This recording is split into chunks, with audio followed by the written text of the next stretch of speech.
Bismillahirrahmanirrahim. Assalamualaikum warahmatullahi wabarakatuh. Saya Nurul Afifah binti Hasbullah akan mengongsikan berkenaan dengan pelan ganti gaji.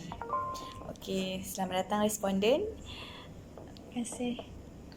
Pertama sekali saya ingin berkongsi mengenai perbelanjaan hangus Encik Irna. Sebelum ini Encik Irna ada kongsikan kepada saya.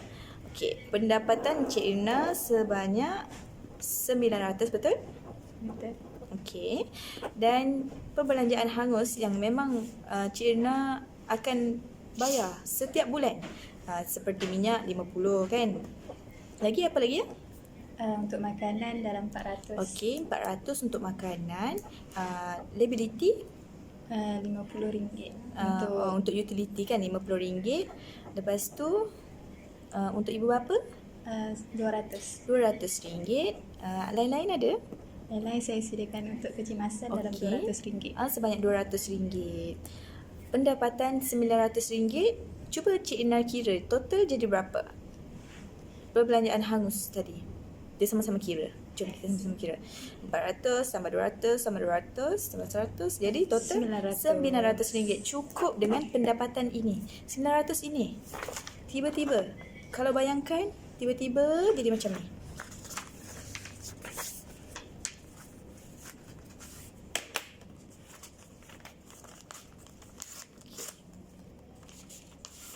Tiba-tiba tak ada RM900 tu. Ada Cik Irna ada sediakan apa-apa plan B untuk meneruskan kehidupan. Tengok ni. Kan ni adalah perbelanjaan hangus yang memang kita kena habiskan kan. Yang memang Cik Irna perlu bayar. Jadi Cik Irna ada sediakan apa-apa plan untuk gantikan 900 dekat tengah ni.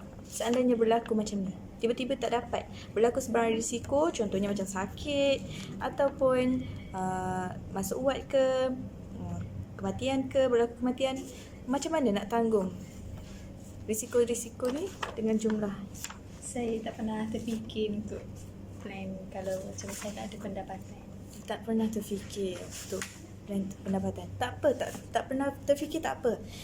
Boleh bagi saya 3 nama yang boleh Cik Irna rasa boleh membantu Cik Irna masa berlakunya kecemasan tu, untuk membantu Cik Irna 900 setiap bulan.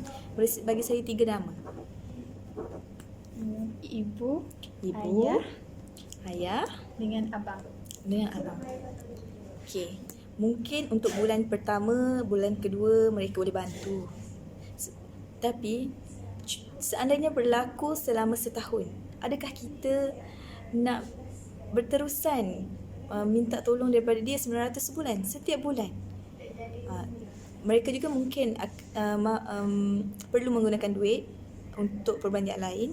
Jadi Cik Irna nak tak saya yang bagi RM900 sebulan? Saya yang bagi. Macam mana tu? Okey, macam mana? Nak tahu? Adakah Cik Irna berminat untuk nak tahu macam mana? InsyaAllah boleh teruskan. Okey. Saya ingin berkongsi kepada Cik Irna mengenai pelan ganti gaji. Cik Irna pernah dengar tak pelan ganti gaji sebelum-sebelum ni? Tak pernah dengar. Tak pernah dengar? Okey. Pelan ganti gaji ni, dia dapat memberi gaji kita juga walaupun berlaku risiko. Selepas ni contoh kita sakit selama 5 tahun. Tapi dalam 5 tahun tu, kita tetap dapat gaji yang kita dapat sebelum-sebelum ni juga. Itu adalah pelan ganti gaji. Cara pengiraan pelan ganti gaji ialah gaji pokok, contohnya macam Cik Irna, 900, darab dengan 12 bulan, bahagi dengan 0.08. Okey, jom kita sama-sama kira. Berapa?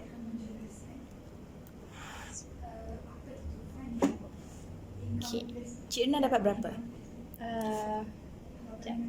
RM135,000. Okey, RM135,000 sepatutnya ada dekat dalam akaun Cik Irna sebagai simpanan untuk sekiranya berlaku apa-apa risiko. Boleh saya tahu, ada ke dalam akaun Cik Irna sebanyak RM135,000 sebagai simpanan? Tak ada. Tak ada, tak apa. Okey. Kita teruskan dengan sakit kritikal. Jika berlaku sakit kritikal, gaji pokok darab dengan 12 bulan juga, darab dengan 10 tahun. 10 tahun coverage. Okey, berapa jumlah dia Cik Irna? Kita sama-sama kira. 912 darab 10 total RM108. Okey. RM108,000. RM108,000. Bermakna kalau berlaku apa-apa sakit kritikal, Cik Irna perlu ada dalam akaun untuk menjamin Cik Irna RM108,000. Ada tak dalam akaun atau apa-apa simpanan Cik Irna? Tak ada. Tak ada juga. Okey, tak apa. Kita teruskan dengan jika berlaku apa jua kemalangan. Sebab kita tahu kemalangan ni tak berbau. Kita tak tahu. Kadang-kadang dia berlaku dengan tidak disangka-sangka. Jadi berapa amount yang perlu ada pada Cik Irna? Contohnya 900 gaji bahagi dengan 0.04. Dapat berapa? Cik Irna dapat berapa?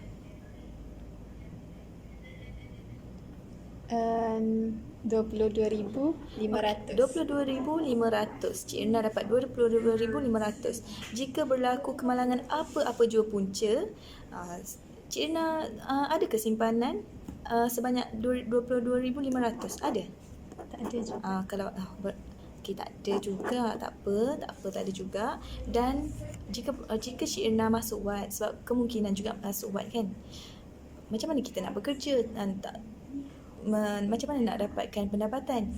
Jadi dekat sini ada juga sediakan allowance wad 900 bahagi dengan 30. Jadi sebanyak RM30 sehari akan diberi kepada Cik Irna seandainya Cik Irna masuk wad. Sehari RM30. Jika berlaku sebulan, setahun, kalau sebulan akan dapat RM900 seperti gaji yang Cik Irna terima setiap bulan. Jadi okey, tak ada tak untuk kalau berlaku apa-apa risiko simpanan Cik Irna sebanyak 900? Tak ada juga. Okey, tak apa. Tak perlu risau. Walaupun tak ada. Kita tengok. Walaupun tak ada, tapi itulah pentingnya pelan ganti gaji yang dapat membantu untuk mengadakan balik gaji kita setiap bulan. Cik Irna berminat lagi tak nak tahu? Ya, boleh teruskan. Okey, teruskan. Kita teruskan dengan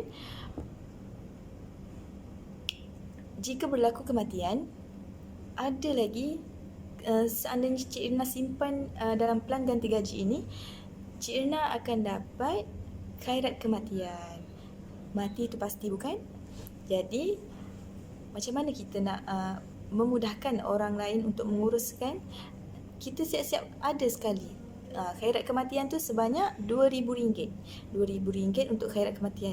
Sebab untuk membayar kos nak penggalian kubur, pemandian jenazah, sudah tersedia siap-siap. Dan juga seandainya belum menunaikan haji, ada menyediakan amount sebanyak RM2,500 untuk buat upah haji, korban dan wakaf. Wakaf secara tunai lah yang akan disediakan. Okay, jadi Cik Irna berminat tak dengan pelan ganti gaji ni? Berminat. Okey, seandainya berminat, sebenarnya pelan ganti gaji ni kita akan bukakan akaun PIA and PRIA. PIA and PRIA tu maksudnya akaun simpanan. Simpanan yang Cik Irna buat dekat akaun tersebut, tapi dapat manfaat dia seperti yang saya cerita tadi. Jika berlaku kematian, dapat hibahkan amount RM135,000 dekat 8 penama. Dan juga kalau berlaku sakit kritikal, dapat pampasan RM108,000, maafkan saya. Dan juga kalau berlaku apa-apa jua kemalangan, akan diberi RM22,500. Dan juga kalau allowance RM30. Dan kalau khairat kematian juga dia bagi maafkan saya, untuk khairat kematian akan diberi RM2,000 untuk pengurusan. Jadi simpan dekat akaun PRIA and PIA, dapat manfaat-manfaat seperti tersebut. Cik Irna berminat untuk tahu dengan lebih lanjut? Berminat. Okey. Cik Irna siapa yang Cik Irna berminat untuk Cik Irna hibahkan kepada 8 penama. Tak kisah berapa nama pun, tapi dia maksimum 8 penama yang Cik Irna berminat untuk hibahkan seandainya berlaku kematian nanti. Yang saya senarai, yang dalam senarai saya, ibu, ayah, Okey. 2 orang abang, Okey. 3 orang adik, Okey. Cik Irna nak cukupkan 8 kota tu je ke ataupun 3, 4, 5, 6, 7 orang? satu je. 7 orang. Untuk 7 orang, okey. Cik Irna berminat untuk hibah kepada 7 orang penama. Nanti boleh slip IC depan belakang, WhatsApp dekat saya, dan juga boleh Cik Irna transfer terus dekat saya RM200 untuk saya aktifkan akaun. Kejap lagi saya transfer. Okey, terima kasih. Dan sijil akan diberi dalam masa 14 hari bekerja, dan juga kad sebagai bukti yang Cik Irna telah berdaftar dengan akaun Pia dan Priya. Okey, terima kasih.